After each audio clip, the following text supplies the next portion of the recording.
Hi everyone, I'm really excited to introduce you to my new guest of my podcast this week. Today I got Karen Curran with me, and we're exploring one of the new therapy. I mean, not new, but it's new for me that I don't know, but I'm really excited to talk to her about it. So, little short introduction. Karen is a qualified transpersonal art and Sandplay therapist with interest in art and therapy, Sandplay therapy, music, dance, storytelling, spiritual and inner healing. As a transpersonal therapist, Karen uses various tools and activities, including working with nature in a holistic way to keep seekers inclined to discover the true self. She's also an artist and a teacher, and she lives in the beautiful Blue Mountains in New South Wales, Australia. And we just had a quick chat before, and I'm really eager to ask her more about her work. So welcome to my show, Karen. How are you? Thank you. I'm welcoming you too into my studio. Yes, I would It's a just, beautiful day here. yeah, like I am. When we first connect on screen today, I was just saying how beautiful her space is, and I know that's where she does all her work. So it's like, we're at a time where a lot of the work we're doing is digital and online because of COVID-19. By the time this podcast come out, maybe we're ready to go out again. But at this stage, a lot of the work is still not face to face. So to see someone sitting in a beautiful setting really like tempt me that love to go and visit. And because she showed me also her work around in her studio, which it's beautiful.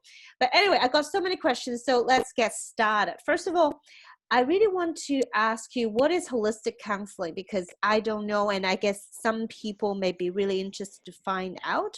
So tell us a bit more about holistic counseling and maybe transpersonal art and sand play therapy as well. Okay. Holistic counsel is actually using everything and honoring the body, soul, and spirit. So we don't separate them. We believe that all of those things interact together and affect our body and affect our mind, everything.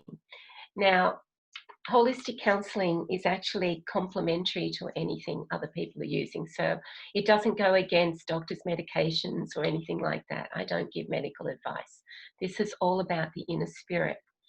And many times people have suffered, whether it's a child or an adult, and they've suffered through their life and they don't understand what it is that's making them feel bad. Or they might have had a shock, or they might be grieving something. And that's a really good time to have some holistic counselling. Also, if there is serious illness, because serious illness often is related to something that happened to us. We don't know what time period until we go into that, but it's not the cause of it, but it's related to it. And it's also related to the way we actually move through illness as well. I've forgotten the next part No, of the and question. so I get it. The holistic counseling really look at the whole body and mind together as one. And then yes, because I know you also particularly specialize in sand play therapy. And tell me a little bit more about sand play therapy, because it sounds very different, and I have never experienced it myself. Okay. The two main tools I use are Sandplay and also art processes. We have even done Sandplay successfully online recently, which is a different process again, but it is best in the studio. What it is that it's a psychotherapy where we are connecting with our inner heart and inside our spirit. So what happens is that a person may come to me troubled and they'll talk about whatever it is that's on their mind, but only in a brief way. And I'll say, well, let's see what your inner spirit needs to reveal to you today, what it wants to do. And I'll play some music and they will move, connecting into the sand, and then going to whatever objects are calling to them. They won't make sense to them, but the objects are called and they go into the tray. I'm talking about older teenagers here and adults, not little ones. Little ones work differently. So they put the objects in the tray, and when they are finished, they know. Sometimes there might be 5 or 6 objects, sometimes there might be 10. With children, they can be a whole tray of them. It's quite different. But we then sit down and look at the tray, and generally something will come up immediately for the client that's staring out. And it's not what objects actually mean as what we may thinking of them. For example, say somebody put a heart in the tray. Now, it might be a red crystal heart. That could have many meanings to the outside world. I'll give example. It could be love, hate. It could be grief, Valentine's Day. It could mean a broken heart. All of those different things. So the therapist cannot put their own perceptions upon that object. It is always what it means to the actual client.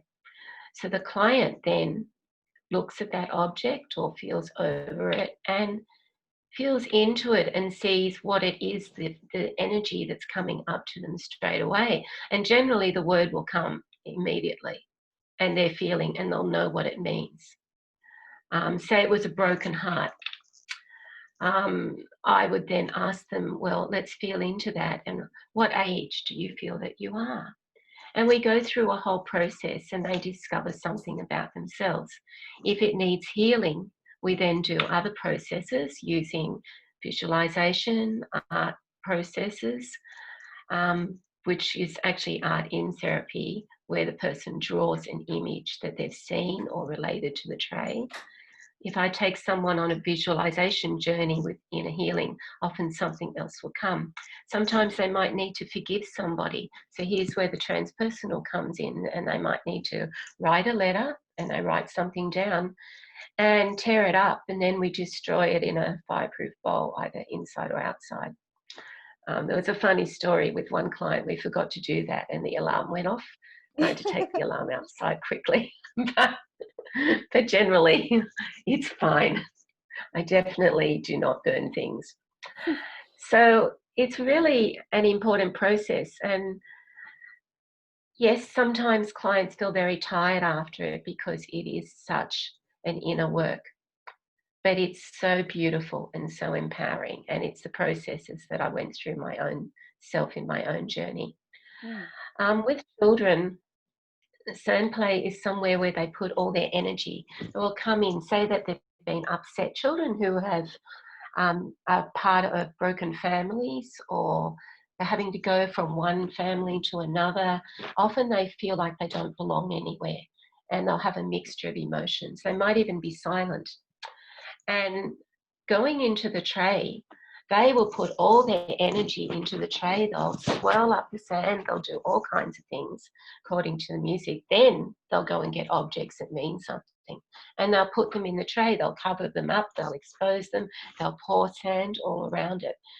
It's really quite remarkable how they actually let their energy go into it. It can have miraculous answers sometimes that you don't expect. I had a child come to me who had chosen not to speak for some time because they didn't like what was going on in their world. And so when they put their inner world in the tray, this is what it is, we're working on our inner world. When the inner world was finished, they said, can I show my parent this? And I said, yes. And I brought the parent in, and the parent was directed to undo, in other words, uncover something that the child had buried in the sand. And it was actually a heart. I'm bringing back to the heart thing again, like this gives me goosebumps when I remember. And the child then expressed something to the parent that brought such a healing between them. It was incredible. And I was very honoured to witness. Wow, that's an example. That's really really interesting, because I think sometimes we, like, especially we have a little girl, 3-year-old, and they have their own language and way to express themselves, and because they're not fully formed with all the language and words. So sometimes when they want to Yes, express themselves, they use different ways and means to let you know. And sometimes they don't know what they're trying to express either because they're too little. absolutely. So it's quite beautiful because it's intuitive process for them to share something. And I know that the children you work with are older than my daughter, but I still think it's really interesting because they're still young, so they're able to be very authentic about what it may mean to them, which leads me to comment, or not necessarily comment, but you know, when you talk about you have different interpretation for object, everybody have different Yes, interpretation of a yes, object, and it's actually the same yes, in a way when you talk about oracle cards or tarot cards that people use. So yes, when people go yes, to a absolutely. psychic reading, they may use a deck of cards, and maybe the card says one thing that is more standard, and oh, if you pick this card, usually means, I don't know, you're confused or something. But it's actually up to the person who picked the card, look at the card and see what is in their mind and the conscious mind to Yes, tell you what it means to them. And I like that because it's actually blending both your spiritual inner wisdom as well as science, because your brain find absolutely. wire that answer based on how you feel in your heart, and that's related to intuition as well. So the deck may say confusion, but for you it may means being busy, and I don't know, I'm just making things up, that it's completely Absolutely. different. And it's so important to let people interpret what the heart and mind are saying at the same time, and Exactly. having That's that space that you provide, it's the way that people don't get confused, because sometimes our heart say one thing, our brain say another. But when you're in a safe place, when you create an environment with your drums, with your beautiful herbal tea in the background, like you create a space where people can connect, and then they can tell you what it means to them. yes, absolutely. We're connecting with the heart. The youngest child I've actually had in here was 2 3/4, and they were able to work in the trad beautifully. They just do it instinctively, Mm. and it's really, really amazing. It is for all ages, but also it's the same thing that I do with art in therapy. We've all heard about art therapy as it's therapeutic, any creating of art, and I'm not just talking about painting here, I'm talking about music, writing, anything creative. It can be very therapeutic because it makes us feel good, or it can be cathartic, or tell a story, or whatever it is to us. But when we use it in therapy, we're tapping into the subconscious exactly the same way as Sandplay is. We're tapping into the heart and the inner wisdom. So, for example, if I take somebody on a journey and I might use my drum or singing bowl or music, whatever it is, I will take them into their inner world. I don't describe it, they see their own inner world. It's an incredible place.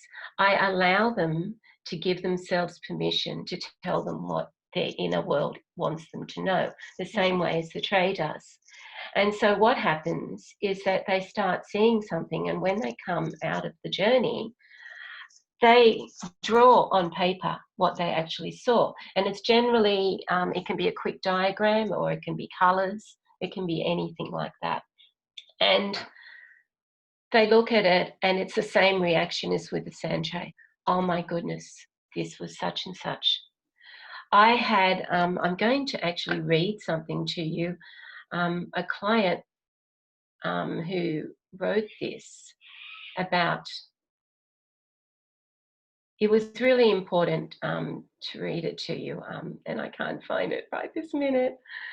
But it was about that they had such a safe space, they were able to, here it is.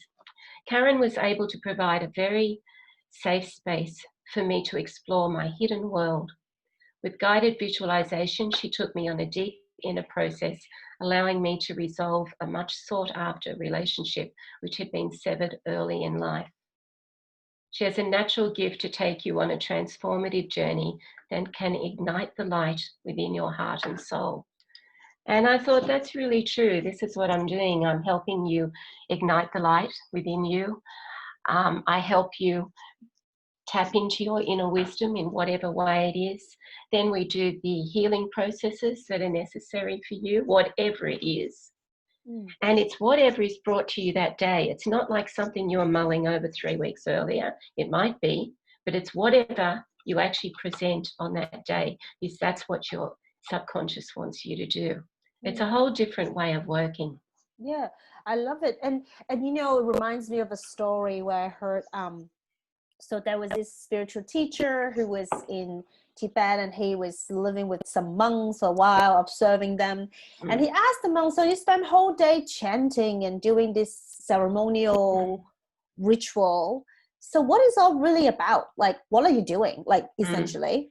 And the monk said, we're creating a feeling of peace.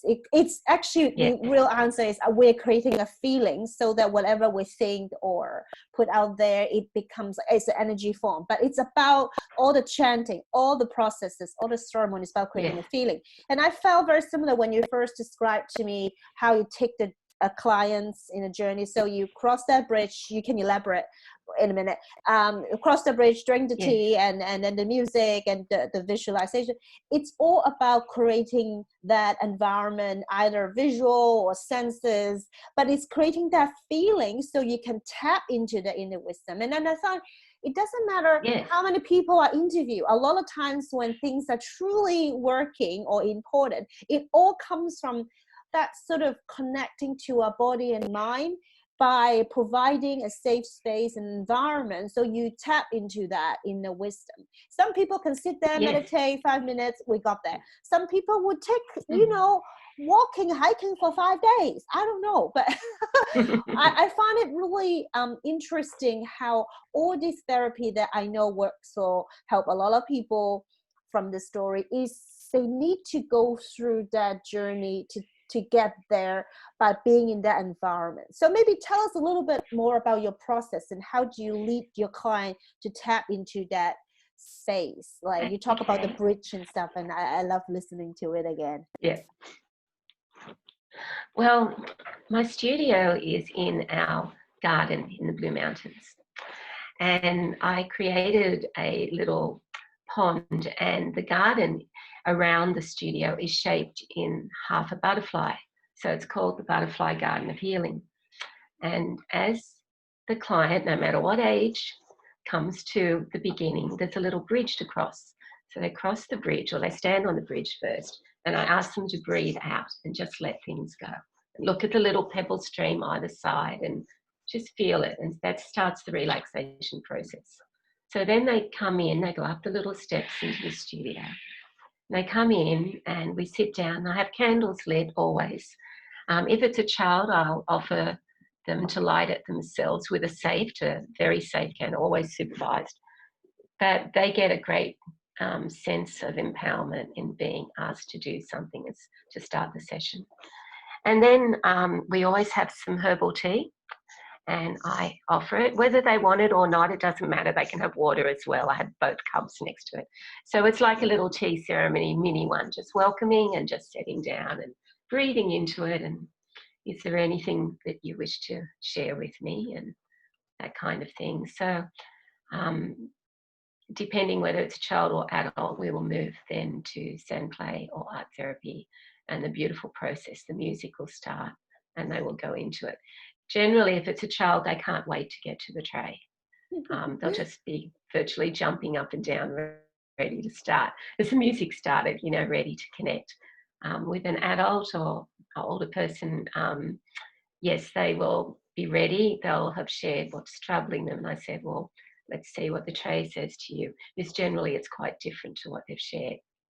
And that's because I give them the space to be able to tap into their heart and their inner wisdom. And it's a really great honour to witness what people can do. And you know, when people come into, say, a healing modality or learning to become a therapist and so forth, you know, people choose different pathway. What attracted you to more tap into the art related pathway? Okay, I'm a creative. I love art, music, dance. storytelling, writing, all of that. That's all of it. But I was born in the 50s, which was post-war years, in a time period where children were seen and not heard. And unfortunately, that resulted in me being harmed. But no one knew about it. And I didn't know myself because I disassociated from it because it was so intense. And many years later, when I was around 50, I became seriously ill. And it was so bad that I was sent for test after test, medical tests, everything. Yes, I had all these symptoms of things going wrong, and in many ways, my body was giving up. But no one could pinpoint what was wrong. And I was led to a transpersonal therapist who's now retired. But at the time, I had never experienced it, but I heard the word art therapy and it kind of intrigued me. And I thought, okay, I'm willing to try. But it wasn't just about that. It was full transpersonal counselling. And she gave me the safe space that I now create here to be myself, to feel safe enough to do things that would show me that something was troubling me, and for the trauma to be remembered, to reveal itself. Actually, that's traumas plural. And what happened was, as I was allowed to do this, everything came back with such clarity, but was in such a safe environment that I was able to change my beliefs and the effects of it upon me. And as I did that, my body started healing. Or I found I was led to the right medical person that could help fix the next bit. There was one incredible process, which is important. You often hear of Carl Jung and the fact that the visualization is important. This is art in therapy process. I started having these images come to me on a daily basis for weeks, and they were a picture of an eye. And I would draw the eye, and just in felt pens, it was just something, a quick drawing every morning, and it had all these clouds, black clouds. It was always in a circle, and I'd do it that way, and each day it started changing. And as I was going to weekly therapy, I took them with me to the therapist. And we looked at them, we thought, there's something really going on here. You can see this. And at the same time, I had gone to my doctor for something minor and mentioned that something didn't feel right and I was due for blood tests. And he did blood tests and added an extra one without telling me. And it came up that I was in serious trouble. And I ended up having a hysterectomy immediately within a week. And it saved my life. And when I went for the ultrasounds before it, they took pictures of it. I had a copy of the pictures on my phone that I'd been drawing. We looked at it and they were the same picture that the ultrasound had taken. It was so obvious it was this picture. It was like an eye in the middle of, in the area. Oh my goodness. And so this was an example of where my subconscious was trying to tell me that there was something I needed to deal with medically. This is why I say it's complementary. Anything can come up if you are in tune to your body, mind, and spirit. And this is why it's important to journal with your art journal and just write down thoughts and dreams. Dreams are really important because I had been dreaming those things. And when you write them down and you question, well, is this a message for me? Is it good or bad? Should I be doing something? And then you have to go on your instincts. And that's the transpersonal. Wow, that's a powerful story because, you know, when you're talking about the eye, like people probably thinking, oh, what's this about? Yeah. But, you know, at the end of the day, it's actually how the ultrasound look like. And, you know, sometimes people are, I think it's the Hollywood movies that you start to think about weird interpretation about the eye. But in this case, it's really just signifying that, something physically you need to look at, and it just happened. That is a similar image. But I find a powerful story because, you know, a lot of people, when they hear a certain therapy, they just like, this is just, you know, whatever, how can I use art to seriously That's save right. my life? And they felt it's too far-fetched or not connected. But then you need to be honest, if you don't know what's going on, you've tried a bunch of things, what is that to lose, right? And then you try something just because you're Yes, curious or feels good. And you know, I always think that's my rule of thumb. Like, I don't know what's the connection, but if I feel like drawing to do a painting class, a creativity class, even though yes, I have some physical illness and I don't know how they can help each other, but if I'm drawn to it, there's nothing wrong about trying it out and see how it feels. The absolutely. minimum, you feel better, you feel lighter, you feel happier that day. That's already a win. Mm, But then your story illustrates further that could be something so deep in us unconscious that we don't want to yes, know or we didn't know, and it can comes up because we find an easy way in. And that is a powerful thing, because then it comes up and it draws. And obviously you were not just going for art class, you were going for a transpersonal therapy session, so that has more depth to mm, it. But I always think that people sometimes should just be more open-minded and try it out, and if it yes, is not for you, that's okay, but it could have such a powerful absolutely. consequences. And then now you become a therapist to help other people because it works for you, and therefore you want to share it. It's beautiful. Absolutely. And Evolution, I you love know. the whole studying of it as well. Yeah. Yeah, it's beautiful. So, okay, Mm. I think another thing It's just really quite amazing.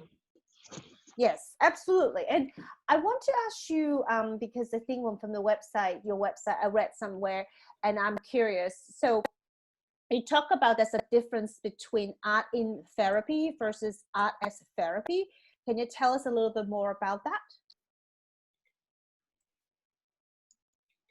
Yeah, because art as therapy, as in just being therapeutic, is something we can do for ourselves, which you just illustrated. We can go to an art class, we could just paint on our own, we can do something. It's therapeutic because it makes us feel good. The same as music. We can go and write a piece of music or play something of our own making because it makes us feel good. And that's therapeutic because it's a wonderful thing to do. Okay. But when we do it in counsel, it is so that we are tapping into that subconscious for a reason, to see what it is that's troubling us right this moment in Mm, order to find a way through. And that is the difference. right. And we're not trying to create a pretty picture or something wonderful, because we're not. We're creating impressions. We're just doing quick impressions of what comes to us. Many children cannot, as you said earlier, they're too young to be able to explain what it is that is troubling them. But ask them to put something on paper, drawing it, they will draw something for you. And then they will share what it is that is drawing. I have a process I love to use when someone comes in really, really upset to start with. They want to do the session, but they're really upset. And I draw a circle on a piece of paper and I ask them to take the crayons that I have in front of them and to put all their emotions into that circle, how they're feeling. And they'll scribble it. This is often before a sandplay as well. And they'll scribble it in and it'll get darker and darker and they'll feel it. It's all contained in the circle, so it can't hurt them. Mm, And they get this sense of relief because it actually lets go of those emotions, and they can then settle and go and see what can happen for them in the session. This is an exercise that works beautifully with young children as well as with adults.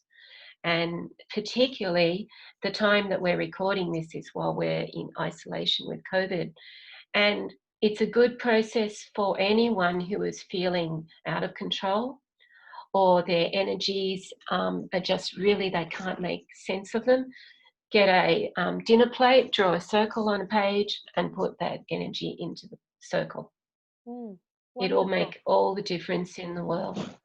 Yeah, love it. And you know, listening to you, I know a lot of your work is quite experiential, experience based, and one to Mm. one, face to face. So I know that you have some courses, online courses coming up. So how does it work in that sense that can still help people? Can you tell me a little bit more about your online courses? Because I know that they are obviously Yeah, at with so so based, but you know, everything we talked about, cover about, it's often about face to face. So tell us a bit about the online offering that you have.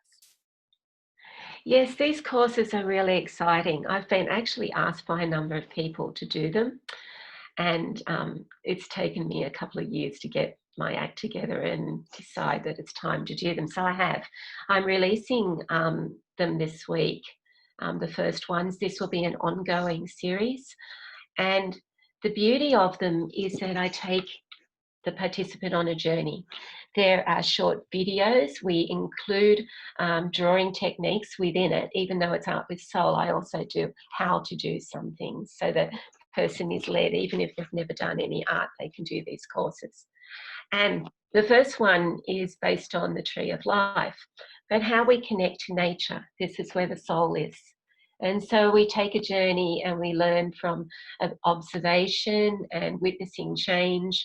We look at it as how it relates to us as well. We look at even studying a leaf as to how it changes. Does it have a message for us? And I incorporate nature in everything. For those people who do not have access to outside gardens or anything else, it doesn't matter, because I actually have made downloads of PDFs with photographs for people to use in the course, so that they're actually able to feel the same way as someone who's gone out and picked them off the ground. And it's a beautiful process. There are many tasks within it. They end up with a beautiful painting at the end of their own choosing, and a certificate of achievement, which is something that most people like to get once they've finished something. But each module has a series of tasks, and it's something really, really exciting. Wonderful. So I guess, you know, if people are tempted and want to explore more about your courses and your work, then they can probably just go to your website and find you, connect with you, and get more information, more in-depth information Yes. from you. So what's the best way? Tell us your website to get in touch with you. Okay. My website is Karen Curran. It's spelled in my name, KarenCurran.com.au. It's actually called The Heart of Us, and that's because we work with the heart of us all the time. But you get links immediately there to the Art with Soul courses, as well as individual therapy pages. I keep adding to it. I have a beautiful blog there of stories as well, which are inspiring. And all my work is meant to inspire and encourage. So I hope that they find it worthwhile when they go there. Wonderful. So thank you so much, Karen, for your time today. And I'm going to list your website on this blog/podcast details, so people can just click online and find out more about you and your work, as well as your online courses and your therapy offerings. So thank you so much. And it has been wonderful talking to you today. Thank you very much. Much appreciated.